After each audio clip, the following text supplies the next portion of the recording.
good afternoon mga kapatid. Welcome to my channel, Joy TV. So ngayon ay November 16, 2023. It's Thursday. So ngayon ang result natin sa Visayas. So dito sa Lapu-Lapu City, sa 10:30 AM natin ay 192.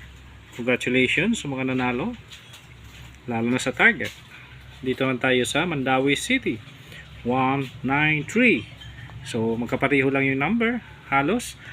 So dito naman tayo sa Cebu City, 843. Congratulations sa mga nanalo sa numero na ito. So sa 3 PM natin ngayon na araw sa Lapu-Lapu City, 610. Congratulations sa mga nanalo. Dito naman tayo sa Mandawi City, 787 doble. Congratulations. So sa 3 PM po natin yan. So sa Cebu City wala pang